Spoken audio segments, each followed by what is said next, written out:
Any other use of this telecast, or any pictures, descriptions, or accounts of the game without Cactus Media X or Arizona Cactus Football League's consent is prohibited.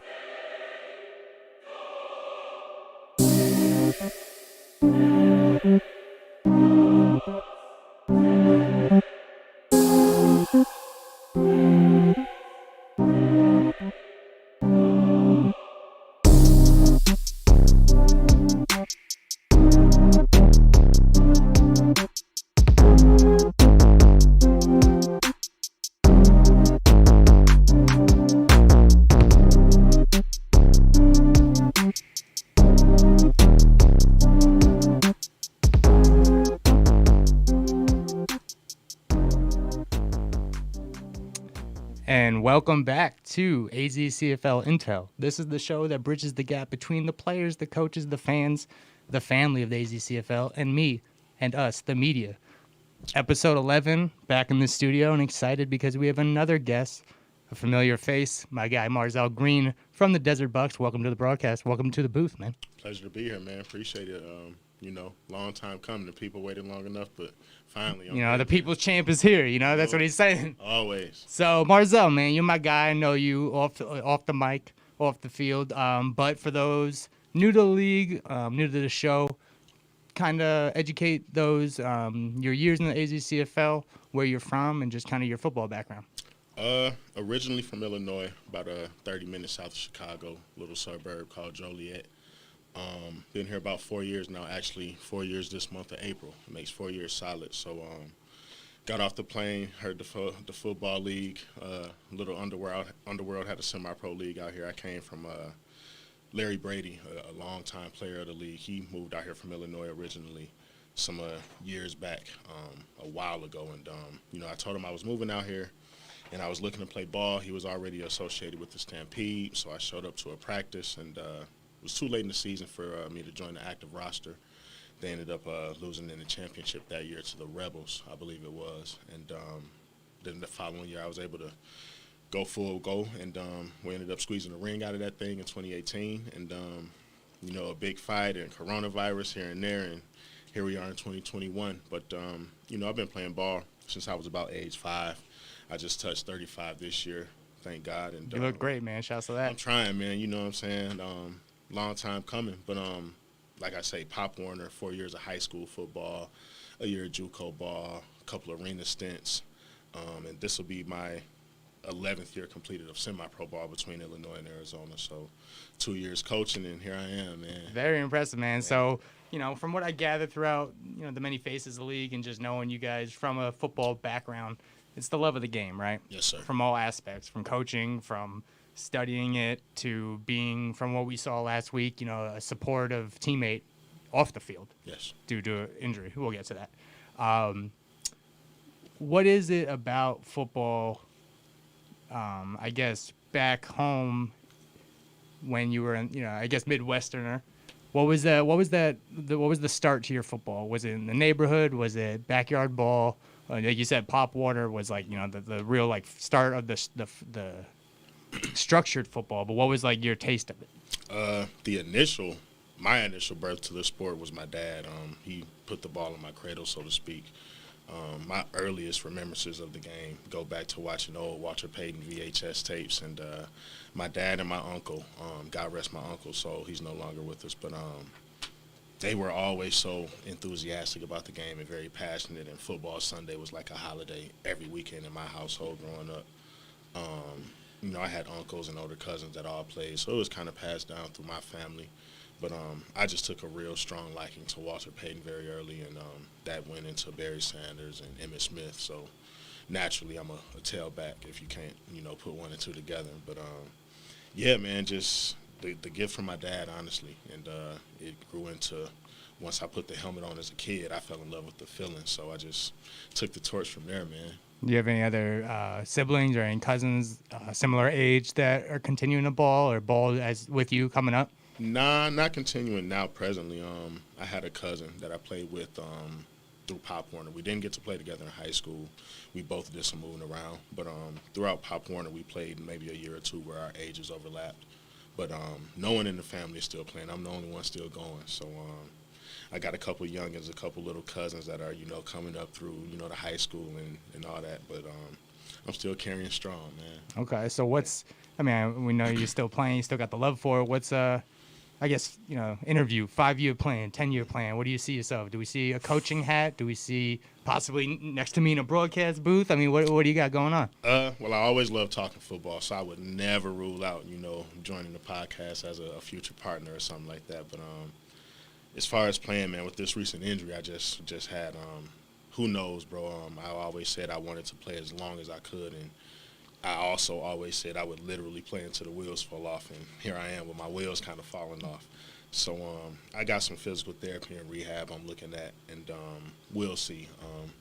The right situation presents itself, who knows? But at this point, I'm very fulfilled and satisfied with what I've done and where I've gone, the acquaintances I've made and the networking I'm able to do, and the friendships, the bonds that I've been able to cultivate from football. So, and those are lifelong things that, a touchdown or a run can't really, as much as I love to play, it can't fill those kind of shoes. So,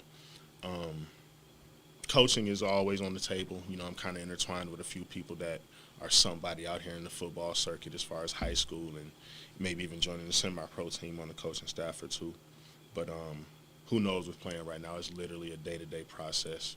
So we'll see, man. Okay, so we'll get to your current injury, but I guess has there been returns or comeback from injuries in the past? I broke my leg in my very final Pop Warner game of my 8th grade year. Had a big return. Wait, so they said break a leg and you took it seriously? Literally, man. Okay. Like, It's a figure of speech, bro. You don't got to always do it like that. Not to me, man. I'm straight by the book, So I break my leg my 8th grade year. I'm championship game.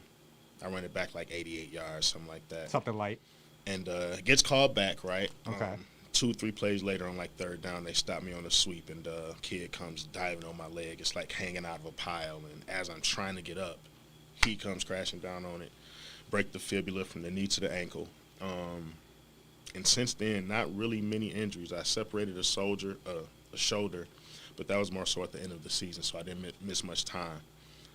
And other than that, man, it's been pretty clean slate. And now I got a high and low ankle sprain to one ankle, 2 MCL sprains, and some possible, meniscus damage to the right knee. So pray for a brother. Yeah, I mean, they're catching up. You're making up for lost time, Dude, right? If I'm not covering ground, no one is. I'm telling you. That's also impactful because 8th grade, that's a big time. As a man, you're maturing as a man, you're forming, you're growing, you're hitting your growth spurts. Right. That probably put a damper on things, not just football-wise, but physically too, Between, having to hobble around on crutches, getting to and from class and getting teased, in school and all that, it was a grind. But I had family support throughout it all. I had some cousins that I was going to school with that kind of fought a few battles for me, so to speak. So, getting on and off the bus and to the bus stop and home, wasn't as hard as it could have been. But as far as football, it was a long rehab over that summer, because it was the last game of my season going into high school. Right. So a big transition, from 8th grade to freshman year of high school for any kid, but, a young star athlete in my hometown. It was tough because, I lost a few friends that went to other surrounding schools. The coaching staff kind of wasn't the same as the Pop Warner League. Right. So growing up in the power eye offense and then transferring into a double wing motion offense didn't go well for a lot of kids. So high school transition was kind of different for me. I got you. So I've definitely heard about that, like a lot of guys from the East Coast, running power eye, strong formations, then going out west and doing the spread or having to keep up with like a faster pace offense. Did you see most of that in your later years in football? Definitely in semi-pro. And I don't even know if it was more of a geographical thing, but more so just the changing of the times, like the changing of the guard of football. You see, at that time you had like the Wildcat and everything coming in with the Miami Dolphins and Ronnie Brown. I don't know if you remember those guys. But, football was becoming more spread out and fast-paced and wide open. You go from the power eye and ace backfields and split backfields to shotgun and full house, and then you have the RPO come in, and everything was about motion and disguise and misconception and misdirection of everything. It wasn't smash mouth anymore. And then the officiating kind of got watered down, so everything about football kind of changed. The tough man element had kind of been removed, and everything was kind of watered down. But I don't think it was a geographical thing. It was more so the changing of the time to where you saw less Iron Man football and guys getting 30, 40 carries, and you're throwing the ball 50, 60 times regularly, and that was unheard of. Do you see a little bit of I don't want to say a bias, but you are a defensive player? Offense. Well, yeah, you played naturally offense. I played all three. Yeah, but I'm saying no. Now as a defender, you hear the I guess the cries of the football is gearing towards of offensive. Yeah. You know, that's what sells the seats. They want to protect the quarterback, protect the ball carrier, protect the offensive player, and stuff like that. You say you've seen the dialing down of smash mouth and now more of like the spread. Not being geographical, but the calling of the times. Do you think that has to do with just kids getting faster and at a younger age, and they're quicker and they're bigger and just they're more useful? I mean, I don't have to say we were damaged goods, but do you think that has to play as well? In a word, I would call it evolution. I mean, athletes are just so much more fast and big and strong now as opposed to, you would be lucky to have one Jim Brown in the league or one Earl Campbell or one Bo Jackson, one Adrian Peterson is most recently. Now just guys are average, super athletic. So offensive coordinators are just coming up with so many more unorthodox ways to get the ball in the hands of playmakers, preferably in space. And these guys are wizards. They're like mad scientists drawing up pages and pages and pages of playbooks. And guys are now so much more smart where they can digest it all. The game has evolved, and you got to keep up or you get shipped out. You know what I mean? So it's a testament, I feel like, to be 35 and 30 years in to still be playing and able to keep up with guys half my age. That is impressive. And I will say, what about knowing that football is an egotistical sport, not in the sense of I'm the man, but there's a lot of pride in being right? Like you said, play calling. Have you seen that hesitation? You see it from older coaches and stuff talking about, the game's gotten soft and these guys just want instant gratification. But you still being in the trenches, between the lines, do you see that transition of I kind of hear what you're saying, but this is kind of the way the game's going, And it's definitely a double-edged sword. I mean, there are pluses and minuses to having so much speed and abundance and having up someone that's so oriented with how to get the ball to guys and field position and situational football. Not many guys are able to digest hours and hours of film and come up with ways to be effective as a play caller. So it's I give more credit to the coordinators that actually put in the work and don't rely on the talent. You have guys that are talented but don't get the most out of their ability because they don't put in the work off of the field as far as body maintenance and film study and just networking with the right veterans in the game that have already proven what works. So I've been blessed to play with a lot of veteran ball players going back to when I was a young rookie in 2009 and all the way up now at 2021. I still lean on a lot of guys that may even be younger than me, but it's something to get out of them, and you're never too old to learn, and that's what's allowed me to play so long. For sure. So now bring us to kind of, you touched on it, your entry into semi-pro.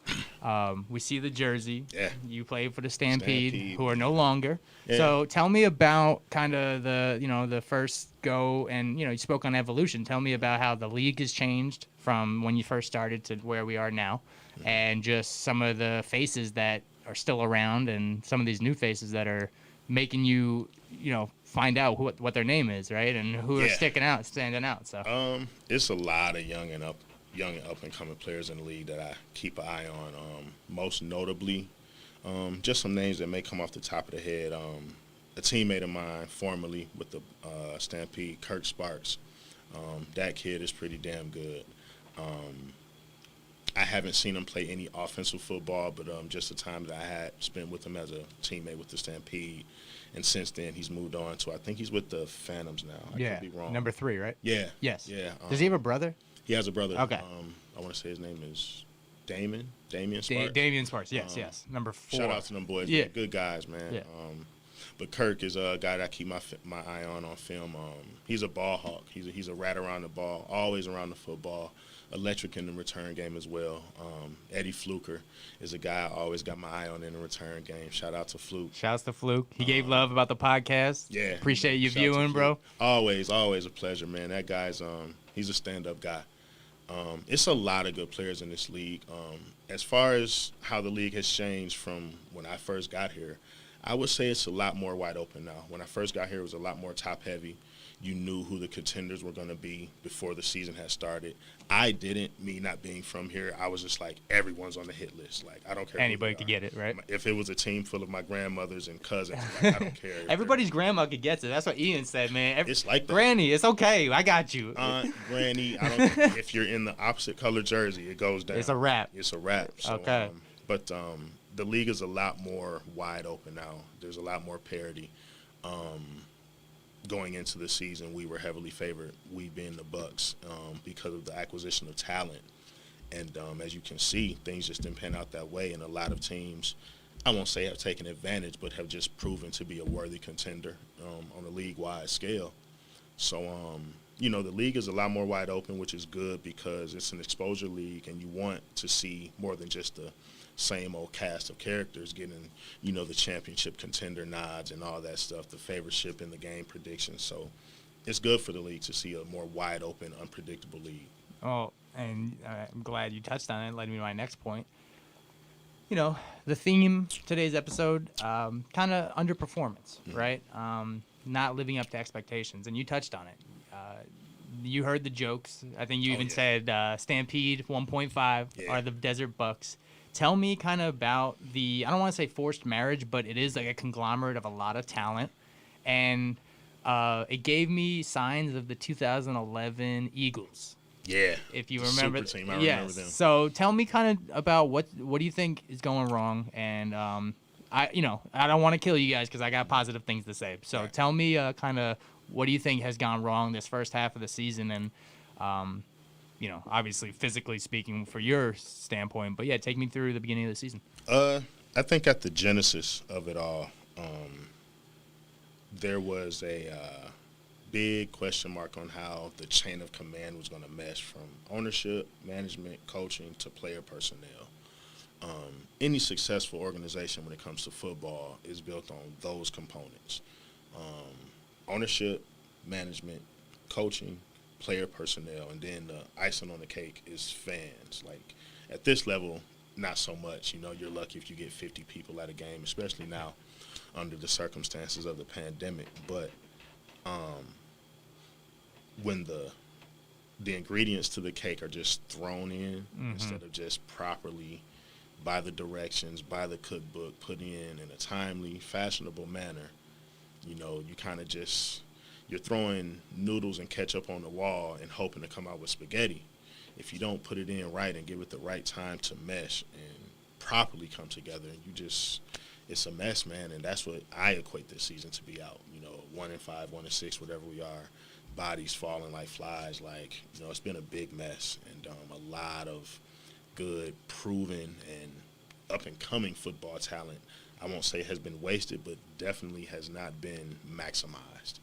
And that's what you get, you know what I mean? I will say, though, in your guys' defense, the talking that's been done is not from you guys. Right. I don't see a lot of, I don't see excuses. I'm not seeing, this is why, and I'm seeing you guys take your L's and move on. Yeah. And you keep going forward.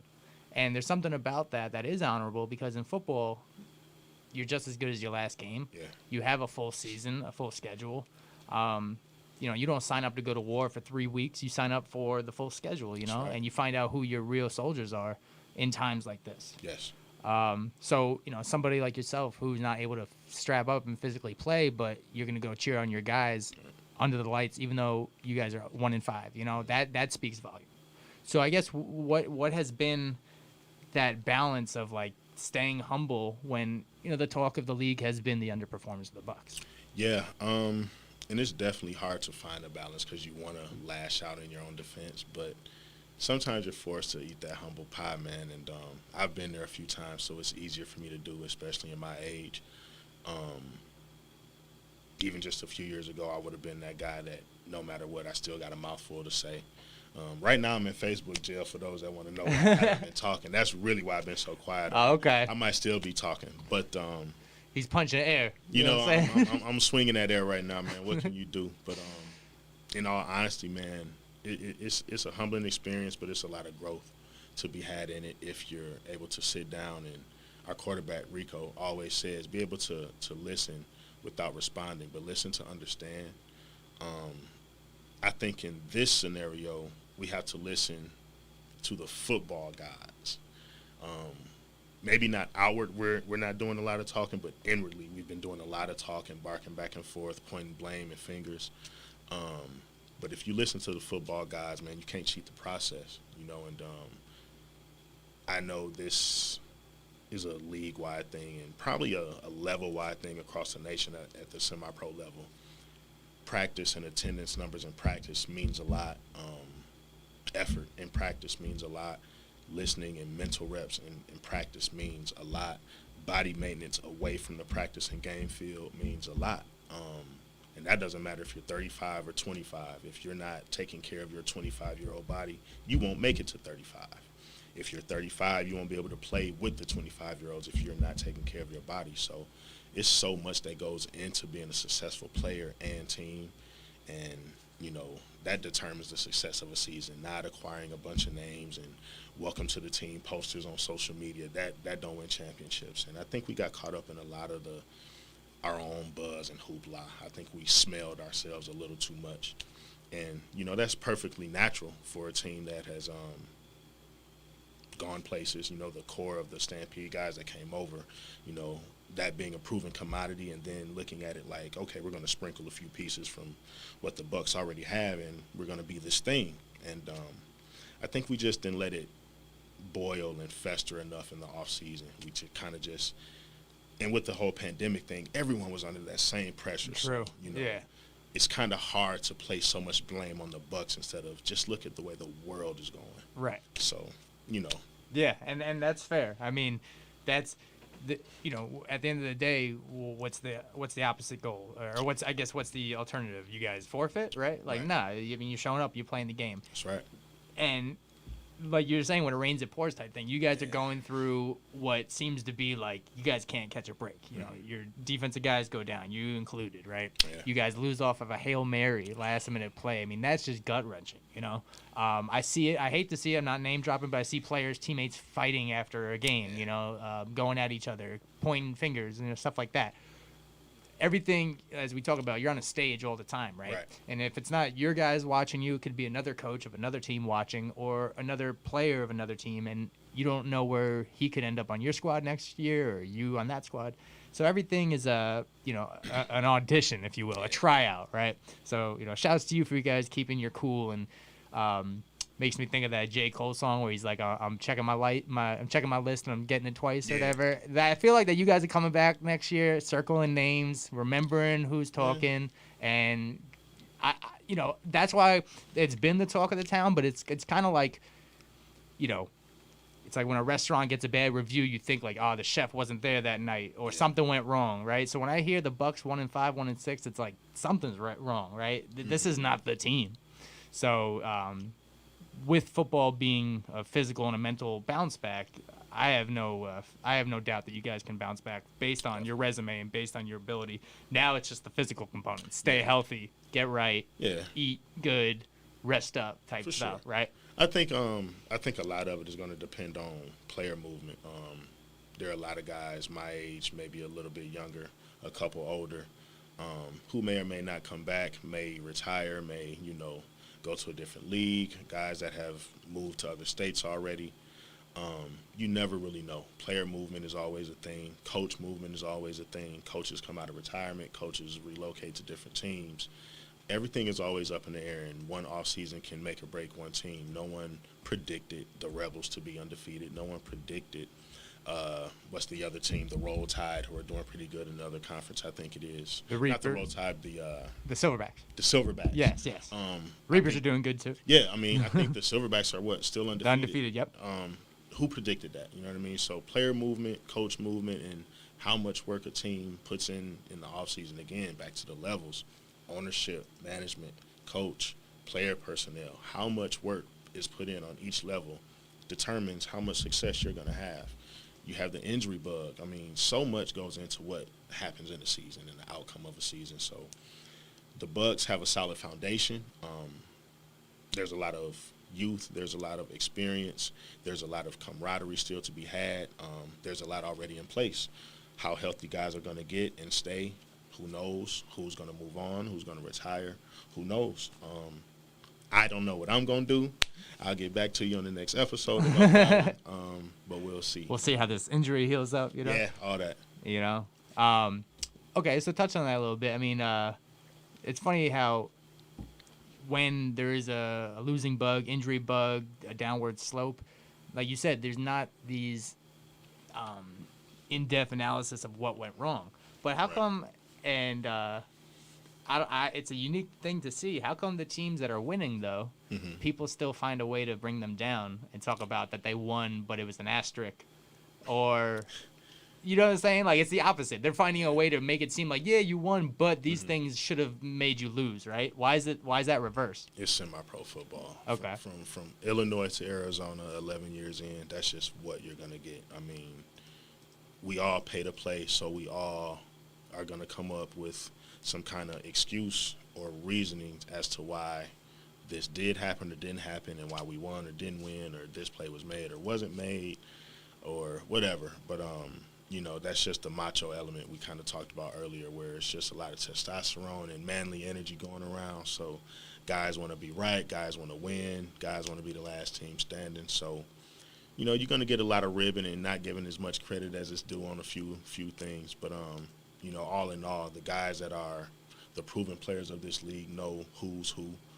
And, you know, we all have a good gauge on, you know, like, again, the young up-and-coming players, the guys that are proven, and the elite. So it's a league-wide thing, and I think a national thing, just as far as being at the semi-pro level, where you just get that. You know, guys are always going to find room to slight your accomplishment, always. Yeah, that's true. And that it's just, I was curious to see that because, you know, I guess I'm old school in that sense. Yeah. If someone's barking at me, I'm pointing at the scoreboard, you know, or I'm checking the record, you Yep. know, and that's it. But I'm seeing guys walking away with the W, and then 10 other dudes talk about, yeah, but XYZ, and I'm like, there's no but. They won, though. You know what I'm saying? And you said it. We're old school. I think that's more the younger generation. It's like, yeah, whatever. Look at my stats, even though we lost by 40. Yeah, exactly, Okay. bro. Like, you know, if you win 3-0, that's a dub, you know? It's a W. I don't Yeah. care if I win by half of a point. Yeah. If I win, you know, I was the last man standing. That's what I came here for. So, For sure. So with that, man, let's get to the. I got some film. I love bringing the football Let's do heads it. here and breaking down some film, man. This is from the Phantoms and the Hawks. Some of these were sent from players, so shouts to those that sent me them. This one was sent to me. No, actually, no. I brought this one up because it was a. Let's see. a lot of missed tackles. That's what I wanted to bring up. So he cuts inside, then back out. Yeah. If we could break it down right when the snap happens. So, tell me who's out of position. I mean, not everybody, but right now, see, right when he crashes. Yeah. Well, I'm seeing trips right. So if we can go back just like right at the snap, like the whole pre-snap, yeah. So I see trips right. Can't get a really good view on it, but it looks like they're in a 3-4. Looks like the ref's in the best spot. Yeah. It's a lot of guys in the box. That's odd to me because they're in the trips and no one really bumps out to number 3 in the trips. At the snap, you know, the mesh is clean and it's not much penetration from the defense. So it looks like the hole opens up right over the center. I can't really see it, but just looking at all the bodies outside, the hole has to be in the middle, which is where he goes. And so was that just like my man slipped, or was that a good block right here? This Green. one here? Yeah. Go back. Let me get a better look at that.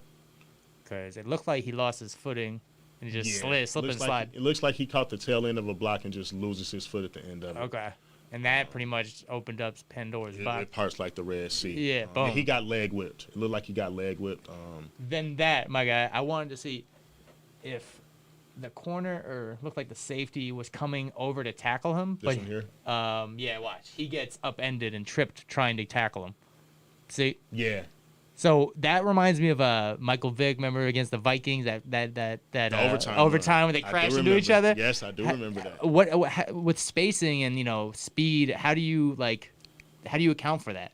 In the open field, it's pretty tough. That's what I was saying. Like there has to be like a weird, like in baseball. I got it. Yeah. What's that? And like you just said, I got it. It starts with communication. So you got to have a good field savvy to know. With all this madness going on, there's 11 bodies on my side, 11 bodies on the other side. Where is everyone at? Where do I remember people being at pre-snap? Where has everyone moved since then?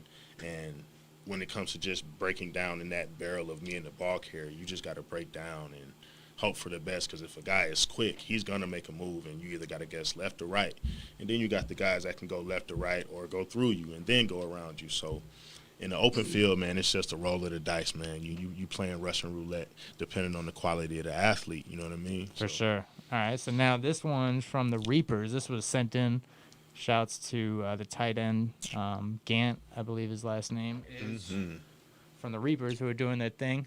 My man KP had 6 touchdowns this game. That tight end is huge. See ya. Gives What's a his stiff name? arm. This is, let me get his name. He has one of those nicknames on Facebook, so I want to get his real. I want to respect his agency. He's huge. Yeah, exactly. And shouts to East Coast. We're talking traditional tight end, a forgotten position, I think.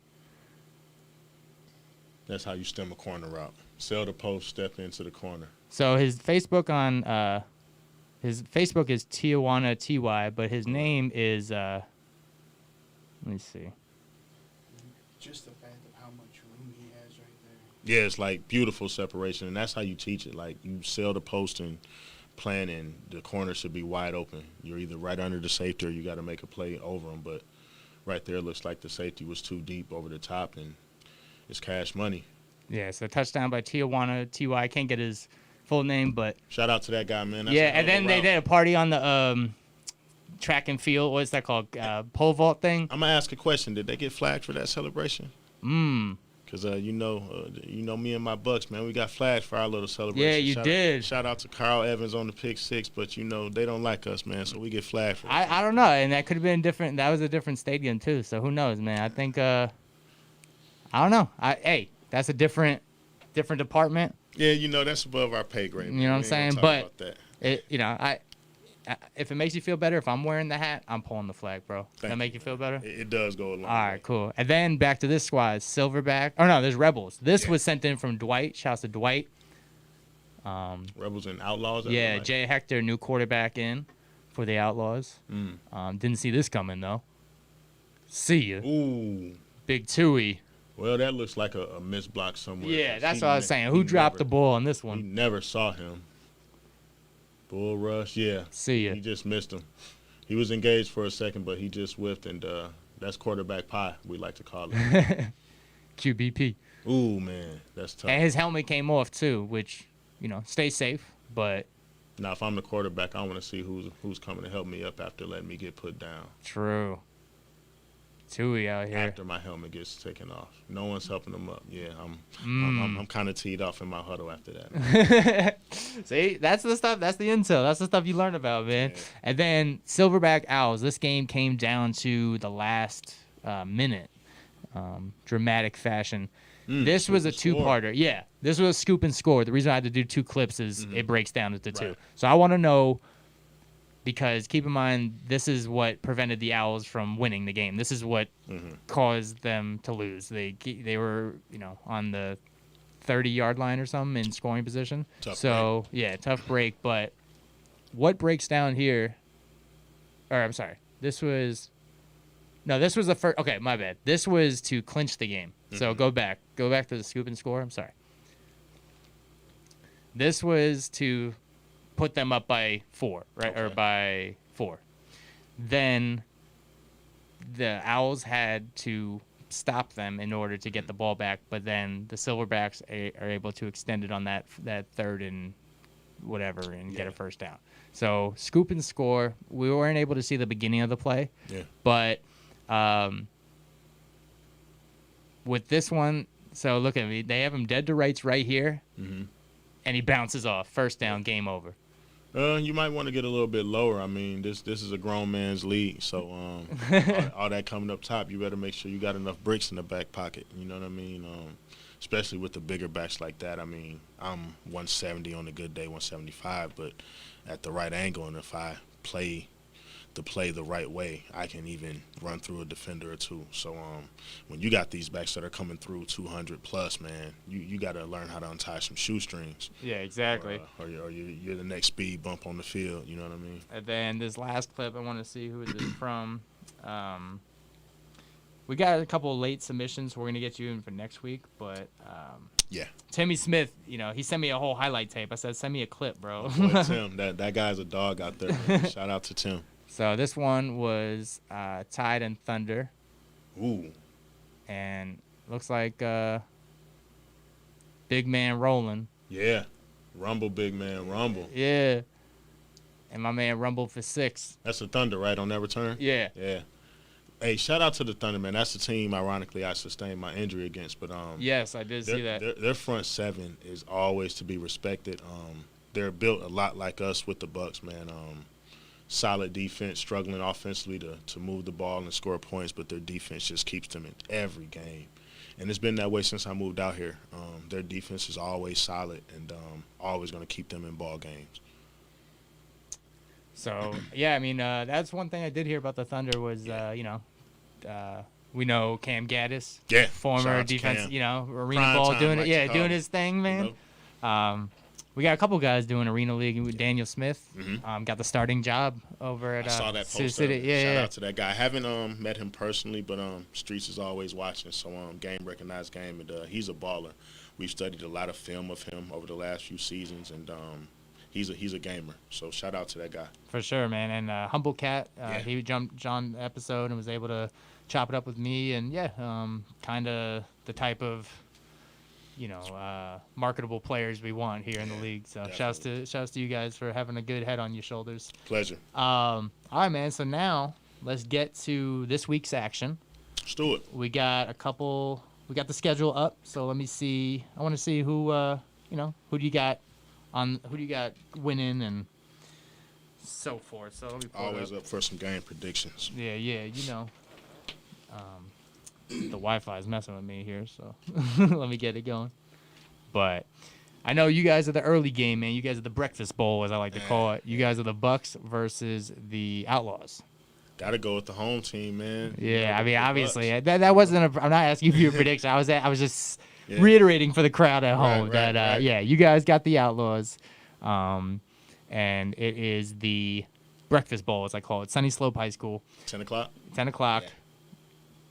Outlaws coming off of a heartbreaking loss to the Rebels, which it's also undefeated Rebels, so they battled really well, so they're hungry. You guys are itching for a victory, and not gonna lie, you guys put up a good fight towards the end of the game of the week, and that's the type of stuff we live for. It's the late game heroics, right? Yeah. Pick 6, and then a couple controversial calls that could have went either way, and there you are, yeah. So this game, after another 10 a.m. game, Cortez, this might be a bloodbath, bro. We're talking Silverbacks and Scorpions. Me not knowing much about the Silverback organization, but keeping the pulse on the league and what they're doing, and having played the Scorpions, who are a very scrappy team. Although low in numbers, they bring their lunch pail and their hard hat, and they play football, whether it's 11 guys or 15 or 20. They play, and they're not going to back down. I'm going to go with the Silverbacks just because of the flow of the season. They're a winning program right now. I think we're tied with the Scorpions at 1-5, 1-6. So just looking at the temperature of the league, I got to go with the Silverbacks for that one. I respect you. I'll give you a 31-13 score. Okay. Yeah. I gotta go a wild card, like a wild upset. I'm gonna pick the Scorpions. I feel like the Silverbacks are due for a loss. It wouldn't be surprising to me. Those guys with the Scorpions play ball. They're scrappy, and they're not gonna back down from a fight. I give them that much respect. And the Silverbacks have been, maybe it's just the journalism in me, but The Silverbacks have been winning late night games, 7 o'clock, 8 o'clock. I'm like, let me see them cook in the morning. Right. You know? I mean, the flow of the game is a lot different when you got all day to prepare and stretch and spend time with the family and then get away from them.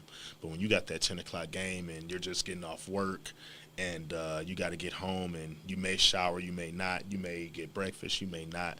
Remember, we pay to play. This isn't the convenience of the league. You know, this is a grown man's league. Right. So you better be ready for that 10 o'clock game. You better make sure you get your 8 hours of sleep and your whirlpool time and your massage. Or it's going to be a long game starting at 10 o'clock. Yeah. Now it's starting to get hotter. So you got to be ready, man. Yeah, you got to drink water, man.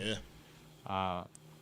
So then you guys just saw them Spartans. Mm-hmm. We just saw them on film, Thunder. They're going at it. 1 p.m. game. They take the field after you guys. Okay. Spartans and Thunder.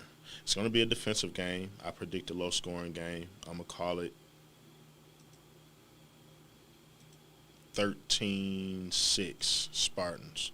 So you had a chance to see the musical chairs of quarterback that the Spartans have. Scotty did his thing, man. He's a baller. Again, another guy I don't know personally, but just keeping up with the red zone and huddle and watching film on teams.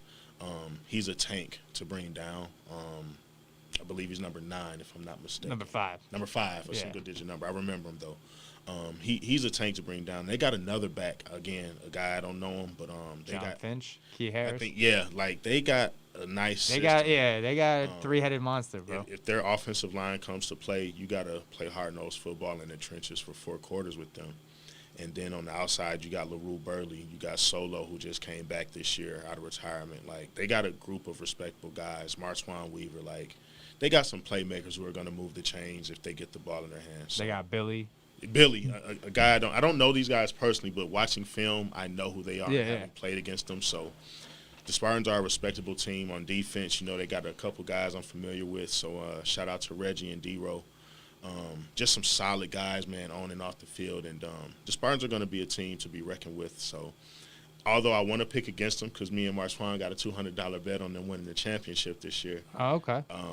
I'm going to be real and say I got them to He's beat got the 200 on them winning it? Yeah. I told him there's no way it's going to happen. Well, you know it's bad luck to bet on yourself. Yeah, it's at least for me, it's a bad omen. You can't put money in front of your progress. That guy's got a lot of moxie, man. It's gonna take a lot of whatever to get that guy not to bet on himself. Well, then again, I actually respect it because sometimes it's like you don't want to put it in somebody else's hands, you know. And at the same time, this bet was made way early into the season. I think like week 1 or week 2. So we were gibbering on the red zone. And circumstances have certainly changed since then. Yeah. The Spartans are playing good football, and on both sides of the ball, they're solid. So we'll see what happens. But I got them 13-6 over the Thunder. Okay, for sure. And then the Owls, they coming off. They're playing against the Demons, and like we just said, the Owls came off that last minute loss to the Silverbacks, so they're looking to get back in the win column. You never know what you're gonna get with the Demons, man. Yeah. Like they either show up or they don't. Right. And they're just like, the Tucson teams. We try to give them as much love as they can, but they have like their own inner rivalry and stuff. True. But what's weird is like I was saying it with Isaiah. He's on the Thunder. Was like there's this weird not I don't want to say over celebration, but it's like. I think the Thunder are more like marketable and more like advertised, but then we've seen the Demons go farther in the playoffs the last couple seasons at least. Okay. So like that unique dynamic of like, same with like Chicago Cubs and White Sox. Yeah. It's like the White Sox are better. The Cubs, but the Cubs are the baseball team of Chicago, right? Well, they call it the Subway Series. Yeah. The Beltway Ballpark. They've got all their inner rivalries, right? So then, who you got, Owls or Demons? So I'm not very familiar with the Owls. I've only played the Demons once, and again, like the Scorpions, a very young but scrappy team. Not familiar with the Owls, so just on the strength of that alone, I'll probably pick the Demons. Give you a score of 20 to 13. 2013 Demons. Okay. Yeah. I like that. 1 p.m., the Cortez High School. Mm-hmm. Then this game, one team kind of climbing uphill while another is kind of losing its footing. Phoenix Phantoms, who started off rocky, but they've been running downhill now. And then the Arizona Roll Tide, who, you know, you don't know. Again, you also don't know what you're gonna get because you've seen them under the lights get punched in the mouth, but then we've seen them win a last-minute game, right? Yeah. And then we've seen them under the lights and beat a team that has been underperforming this year in the Hawks. So you never know. I don't want to say it's like false imaging, but what do you got? The Phantoms obviously heavily coached. They got Fisher over there. They got John Lichty. They got NFL Insight with Coach Parham. The whole family foundation over there. PH. Yeah. Who do you got? That's a no-brainer for me. I'm gonna go with the Phantoms. A very veteran-heavy ball club. Lot of proven talent over there in that camp. Coaching staff is as stable as you probably will find at this level in this region. I don't see the Roll Tide being. I mean, they're wildly inconsistent. They got athletes on the offensive side of the ball. Arguably the best quarterback in the league. Arguably right now, like that kid is slinging the ball all around. And on paper, he's like 6'3", 2-something. I believe I saw him play in the 7-on-7 tournaments we were having early in the preseason, and that kid is he's one of those guys you're like kind of sad to see playing at the semi-pro level. Like you need to be at a college somewhere playing. I'm not sure how old or young he is, but they got some firepower over there. But I just think the Phantoms defensively are too sound. The Phantoms, the Thunder, and the Rebels are like three teams that I respect defensively. So in my time being here in Arizona, the Phantoms were always one of those upper echelon teams defensively. And with Fisher and Dixon over there and those guys running the ball, I'm not sure if he's healthy or not. I think he's been out a game or two, Dixon. But, those guys are as sound as it's going to get. And I got the Phantoms in that one. Big, I'm going to say 37-6. 37-6 ball game. Now that's 6. Is that 2 field goals? They scoring a touchdown there? This is semi-pro football. That's a touchdown and a missed extra point, man. Okay. Respect, man. We don't make extra points at this level. He does. They have a good kicker, man. Shout out to Ryan Knight, I think his name is. You know what I'm saying? I try to give the love, special teams love. You know what I'm saying? I love my kickers, man. But I got to see it to believe it, man. That's fair. All right, cool. So then, who we got next? Headhunter, man. Another talk on the other conference, the Reapers, man. Turning their, you guys definitely know them. We're not gonna get to that, but we definitely know you guys know each other from a close lens, I'd say. Yeah, a little dance we had along. Yes. They're going against the Headhunters, who medium sauce, I want to call it. Not in a bad, just performance-wise. Middle of the pack. Have been kind of riding that line of possibly looking on the inside of the playoff picture, kind of in and out of people's predictions and standings. But they're going against the Reapers, who've won 4 in a row. Okay. KP, their quarterback, 6 touchdowns, his personal record last week. Big game. And he's got like fire under him because they have another backup quarterback that's really good in Aldrade. So, they have options, but KP is the guy. And I really like the family aspect. It was funny, man. They won against the Owls in the last-minute game, and a couple of the players was like, I told you, man, keep sleeping on us. I was like, I didn't say nothing, man. Right. Keep balling, bro. And that's just the moxie guys have, being that underdog and, just having that chip on your shoulder coming from a program that isn't notorious for winning, and now you're kind of trying to work to change the culture and turn things around. And once you finally turn that corner, you want the immediate validation from the media, from the guys around the league. So me kind of having this connection with Coach Vasquez off the field, real good guy. I speak to him pretty frequently, and just a good guy, and I know the work that he puts in behind the scenes and getting guys to play good football for that team. I'm going to pick the Reapers in that game. 26-14. 26-14 Reapers. Okay. Yeah. Then the 7 o'clock slot in Sunny Slope, we got the Avondale Tigers, who, we gotta have bottom tiers in the league. Yeah. So there, but hey, that we live for the comeback stories. But we got the Avondale Tigers versus the Arizona Hawks, where the Hawks, they show us it's like it's like boxing. They go like long rounds with like heavy fighters that you didn't expect to, and it's like, oh wow, they're still dancing with them.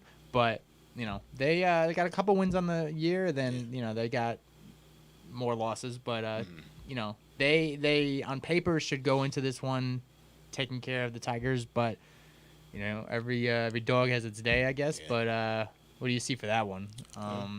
Tigers or Hawks? Someone's got to win. Someone's got to lose. Again, two ball clubs I'm not too familiar with. What I do know of them is they're not, as we said, in that upper echelon of the league, middle of the pack to maybe lower tier. But those are the teams you got to watch out for. Now, when it's a lower tier team playing against the upper echelon team, that's when they're dangerous. But for some reason, when you got two lower tier teams playing against each other, it can be kind of a two pigs rolling in the mud kind of thing. But I'll probably go with the Hawks in a low-scoring game just because I'm familiar with just a few players on that team. I haven't played the Tigers, not familiar with any player movement to that organization, but I do know a couple of the guys on the Hawks. And I'm going to go 13. 13 is a common theme in this league. 2 touchdowns, but 1 missed field goal. Yeah, it's weird. One missed extra point, so you're going to hear 13 a lot. I'm going to say 13-7 for that one. Low scoring fest. 13-7. Okay. Yeah. And then under the lights, set the stage for him, man. Game of the week. Familiar? You've been there. You were there last week. Yes, sir. Lions, Rebels. Ooh, that's a good one. That is a really good one. I'm excited. I'll be in the booth calling the game with JR. Howard Cosell. Ooh, that's a good one, man. Okay, so for the record, I don't like the Lions. Okay. So for the record, expound on that. Why is it? Is it personal? Is it professional? When I first came to Arizona, man, they were just kind of that team that stuck out as the obvious rival. So coming to the Stampede, and they had just lost that championship to the Rebels, and a few of those guys had went to the Lions.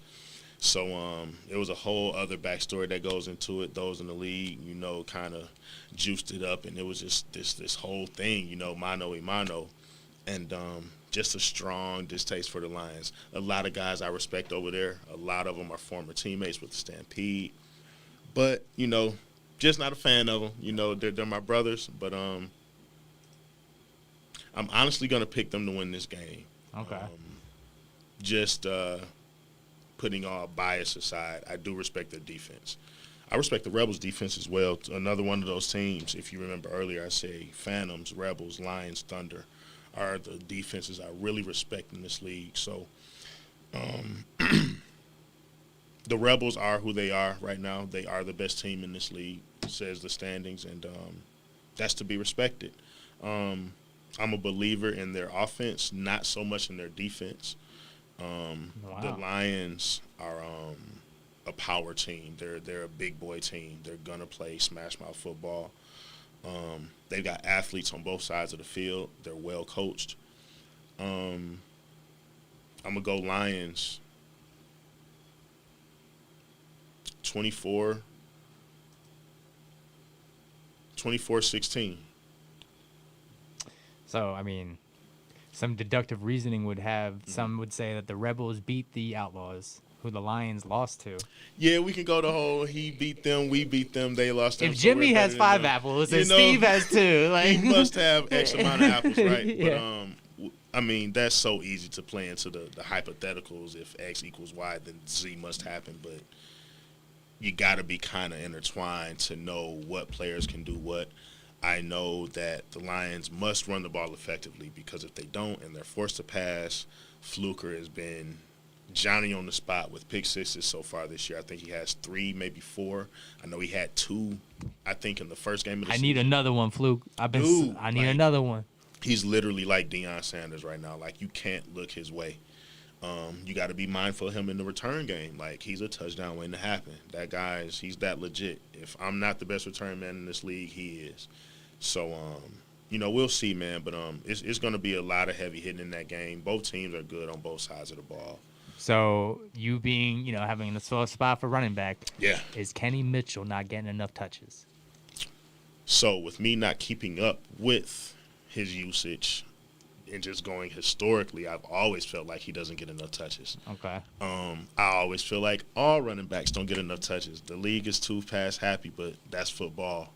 That's the world of football now. The running back position is so undervalued. But Kenny is interesting, man. He's not the biggest, but he's big. He's not the fastest, but he can move. Right. But one thing about him is he's very secure with the football. You're not going to see him take a lot of big hits or put the ball on the carpet. He's a north-south runner, but he can make a guy miss. So provided the blocking, he's someone that you're going to have to deal with between the tackles. And if he gets an open field, he's as dangerous as any running back, So having shared the backfield and the huddle with him in an all-star game, I know what he can do. And if you watch him on film, the guys, he's going to pop out on you. He's going to pop out on film as one of the guys you got to account for. So I got the Lions, man. Rams for the Rebels is really leading his troops, and they keep squeaking out wins, and they're making it happen week in and week out, and they're not shy about it, which I love, because if you put in the work to win, you should not be shy about winning. So I just got the Lions in this one. Even though I want to see them lose, I'm picking them. Because, just looking at it, I think their defense is going to be something that Renz is going to really have to prepare for, because, Siobhan is going to have that Lions defense, chomping at the bit. Yeah, and he takes a lot of pride in his coaching. Yeah. He lost one game and, felt pretty passionate about it. So he's a film rat. You Yeah. got to respect his work ethic behind the cameras and behind the scenes. Yeah, you gotta love it. I mean, if you, like you said, it'll show. The game, it can't just be playing the game. You gotta love it. You gotta have the ingredients and the tender love and care. He fully digested all too. I mean, coming from being a player and moving into the coaching aspect of it, he transfers the player's energy into the coach's passion. And what you see is what you get with the Lions. I don't like them at all, but I will respect them any day and twice on game day. So. For sure. And then that leads me to my favorite question. My Intel question gets everybody. What's up? Who has the best uniforms in the league, and what team has the ugliest uniforms in the league? Ooh, you put me in my hot seat on that one, man. Well, you can say what you want about our record, but the Bucks got the best uniforms in the league. And I hate Ohio State. I'm a Miami Hurricane fan to the heart of me, so I hate Ohio State, but you can't deny a good uniform scheme. I like y'all whites, the white on grays. I'm a fan of the whites too. Yeah.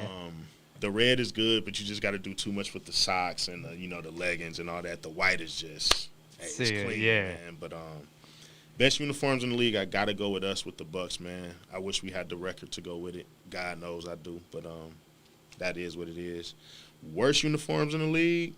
Ooh. So I'm going to exclude all of the teams that I'm not really familiar with. I'm going to just stick to, like, the who's who of the league. I can't say the Reapers because I'm a fan of purple. Go Lakers, go Ravens. I can't say the Reapers. Their uniforms are clean. Yeah, I like them. I like the powder blues that the Scorpions have. I thought you were gonna mess with the Owls because they got the Maryland shield. Yeah, kind of, sort of, but that's a whole Maryland if you're from Maryland thing. Yeah. The purple does it for me with the Reapers. You know what I'm saying? I like the Rebels. I like the Phantoms. I like the Outlaws. Those powder blues the Outlaws have are good. I'm gonna probably say the Hawks. I don't like the the whole neon green and not to throw shade at those guys, but it just doesn't do it for me. So, sorry, Hawks. Someone's got to win, someone's got to lose. They have like an airsoft blue. Yeah, and like a neon it's green. like a spray paint blue. You know what I'm saying? Yeah. I feel it, but hey, that's their drip, right? I will say somebody said on Red Zone, there's too much, and no shade to the Bucks, but there's too many red uniforms. Yeah, it's like an overdue of red. Yeah, there's got to be some more blue or green in there or something. Yeah, it's not enough unorthodox color scheme. You got Rebels, Phantoms, Bucks, Tigers. It's so much red, man. Yeah.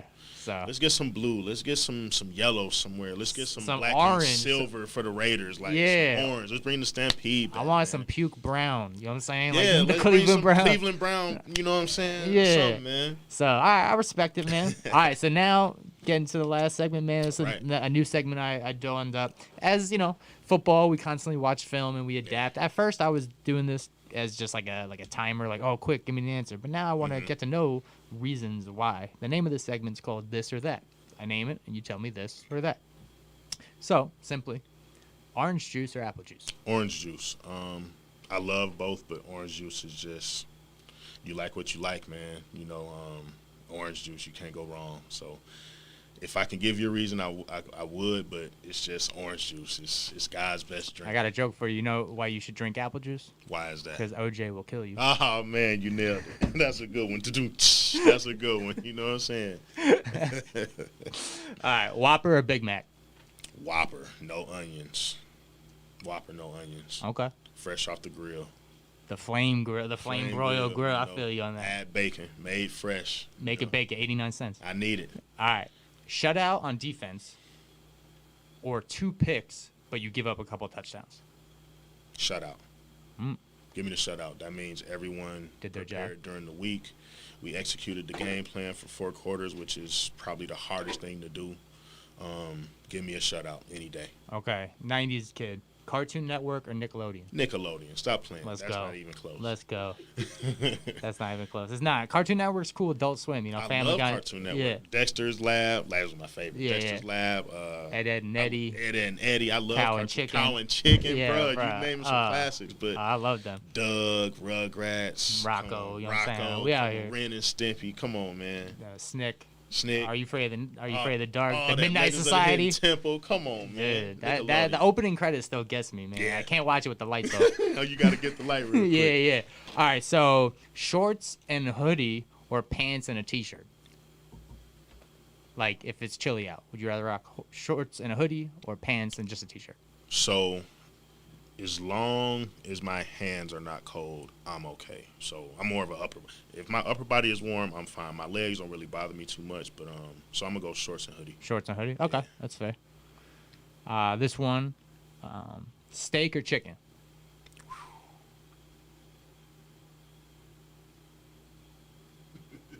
Bruh. See, and that. Are we talking tacos See or just that. I'm not gonna intrude on your imagination. You tell me, bro. Because you can have a steak for egg. You can have steak with egg. You Yeah. can have chicken with eggs. You know. Now, hey. chicken is more universal, but I love a good steak, and I just recently started eating steaks medium instead of well done. Oh yeah. So I've Come been on, bro. converted. I've been converted. You know. You eating hockey pucks, well done steak. I was, man. But I've been converted. I've seen the light. Thank you, man. It's hard to go against chicken, though, man. You can do so much with it. Yeah. You know, Chicken salad all the way. dude.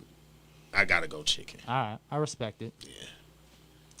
House party or concert? Never been to a concert. Wow, really? Never been to a concert? Never in my life been to a concert. Wow. I Are gotta you live a against little- them? Or you just never had a chance? Never been. Are you a music fan? Are you I into love music. Okay. Love all kinds of music. The only music I don't like is probably like country and religious music. But Okay. So don't go to a Kanye concert. yeah, you know, you know what I'm saying? what can you do? You know, that's a whole another story. Yeah, that's a different podcast. Next episode. Yeah, right? yeah. But, I'm gonna say house party just on the strength of me coming up. You know, in the Midwest, that was like a big thing. You know, house parties. You know, and you know the juke parties as we used to call them. That's where guys earn their stripes with the ladies growing up. So I'm gonna say house party. House party. Okay, Yeah. respect. Red or blue Doritos? Dude. Just because blue is my favorite color, I'm gonna say blue. Like I literally have no other reason. Just Bro, a blue I will bag. say there's never been one thing in my life that's equally like I can go either way. Red or Either blue way. Dorito. I'm not mad. I don't need any dip. I don't need any cheese. Either way. I've Just never give me a been like bag. it's how people are like I like them equal. Literally the only thing in my life I like equal. It's not much difference in them other than the color of the bag, honestly, Right. for me. So either way, I'm good. They're gonna Yeah. satisfy the taste buds. I will say red go better with salsa, Mhm. but the blue go better with like a guac or like a ranch or something. So I don't do guac, but for chips, it's either bean dip, spinach dip, or ranch for me. Okay. So I don't do bean dip with the Doritos, but with the spinach dip or the ranch, Either way. it's either way, man. Yeah. It's hit or miss.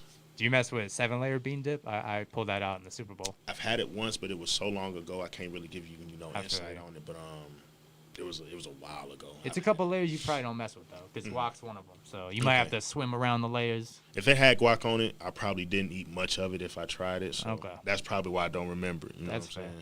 saying? Okay. All right, bring it back to the 90s. Super Nintendo or Sega Genesis? Dude. Oh, man. Sega, man. Really? Sega. You're a Sonic guy, huh? Sonic, Madden. Toe Jam and Earl. Toe Jam and Earl. What was the other one? The guy, the Earthworm Jim. Oh, yeah, Earthworm. I'm old enough to remember the Star Beavis and Fox Butthead was- game. Oh, like, that was... I had a Game dude. Gear, bro. Dude. Game Gear, Game which was Gear, a I had PSP, those. but, like, this big, bro. I had the Sega Saturn, Sega CD, like Sega, man. Sega was dope, Sega was man. heaven for a kid. Yeah, that was... I felt like, talk about rivalries. I was a Nintendo household, so, like... Now we had both. Oh, okay. You can find Excuse me. You can find me in the game room at my uncle's house at the the Sega. My uncle had both. Okay. At my house we had the Sega, but Uncle Junior had both, and I was always on the Sega. I had my grandma. She lives in Queens, and she had a her tenant. She was like a landlord, and her tenant was like a college kid. He went to St. John's, and he was never home. He's always at class. And whenever I go to my grandma's house, I just bust in his room, and start playing Ninja Turtles. Yeah. And one day he was like, "Bro, like I'm not your cousin. You can't just keep coming in my room." Like he had to check me, and I was like, "Oh, my bad." You're not my cousin, but this game is my cousin. Yeah, I was like, "Fam, you live in my grandma's house. Like, do you know who I am?" Right. This is Granny's crib, so everything in here. Yeah. I was like, so "You're like, you don't give this to me for Hanukkah." Yeah. All right, man. Cheeseburger or hamburger? Cheeseburger. Never been a hamburger guy. Like if I'm gonna have a burger, I gotta put cheese. Right. I feel like it's missing, right? Yeah, like it's incomplete. Yeah. It's like Cheeseburger. shoes without, and you didn't tie your laces. or Right. something, You know what I mean? All right, cool. This one, keeping up with the times. Would you rather get a signature of a celebrity or a selfie with it? Signature. Oh, okay. Yeah, signature. I think signature somewhere will probably still be worth money, especially over time. Selfie. I mean, I'm not a big picture guy. So. Could be photo. They could be like, "Oh, you photoshopped that, right?" Right. You know what I'm saying? Like I'd rather have the the signature and get it verified and all that, and have it encased and worth some money somewhere. Right. True. All right. Hot or cold drink? Hot. I'm a hot tea guy. Yeah. Coffee in the morning. How you do your coffee? Cream and sugar, straight up. A lot of cream, a lot of sugar. Okay. French vanilla preferably. All right, I'm hazelnut. I like hazelnut, but French vanilla is the Okay. go-to. But I can do hazelnut. Yeah, All right, cool. So if we run an office, we know what cream is to get. yeah, You that's know what I'm it. saying? All right, and then lastly, ice cream or Italian ices? Ooh, ice cream. Ice cream? What flavor you rocking? I'm my daddy's son, man. Butter pecan, Breyer's butter pecan. Breyers? Yeah. I'm Haagen-Dazs. Haagen-Dazs is good, depending on the flavor. I mean, all ice cream is ice cream. I'm not a big ice cream guy, Yeah, I so got it's you. all the same. But I do have a particular liking for Breyer's butter pecan, vanilla bean, cherry vanilla. I'm not big on ice cream, but when I have a hankering for it, I know where I'm going. The Twix ice cream bars, man. Oh my God. Those are crazy. Or the Snickers one? Yeah. Yeah. We all have our guilty pleasures, bro. Yeah, for sure, man. That's fine. I mean, you got, I try to stay in the gym, stay right. I don't have coaches breathing down my neck like you guys do, so Right. I can enjoy ice cream a little bit more. There you go. Man. So yeah, man, appreciate coming on. That was this or that. My new personality segment of the pod. Trying to look to the crowd right now. Fred on your squad said you can't say a Bucks jersey. So who's another favorite uniform you got? Ooh, I can't say Bucks. Another favorite uniform.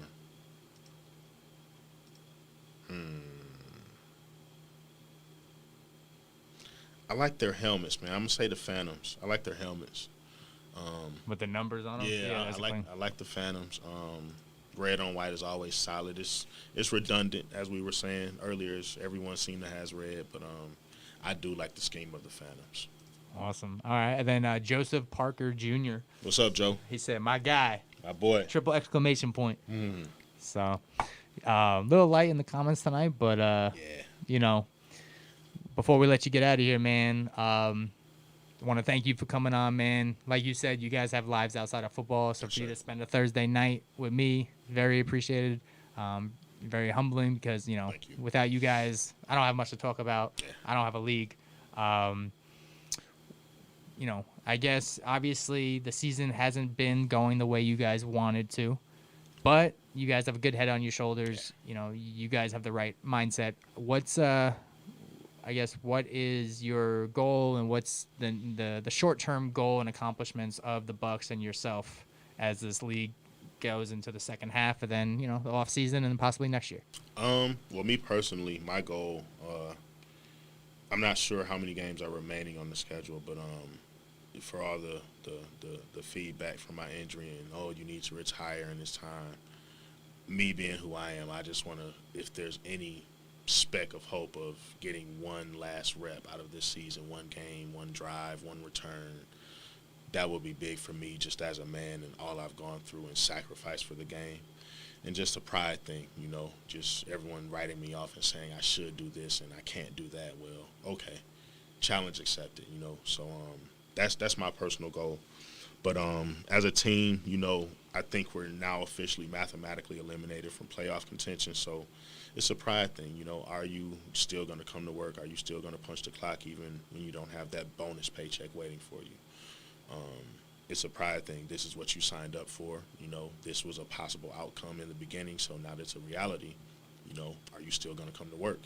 So it's just a man thing at this point, for all of the guys that are still remaining. And, we want to salvage some bit of pride and dignity, for the jersey that we put on and the work and the time that we sacrificed. And the season didn't go the way we planned, but, for guys that are still going to play and come back either with this organization or other organizations that are out there, you're still on display. You're still putting, your audition on film for teams that are prospectively going to be where you play next year. So you don't want to put bad film out there for a team to say, oh, this guy's going to quit when he's not winning.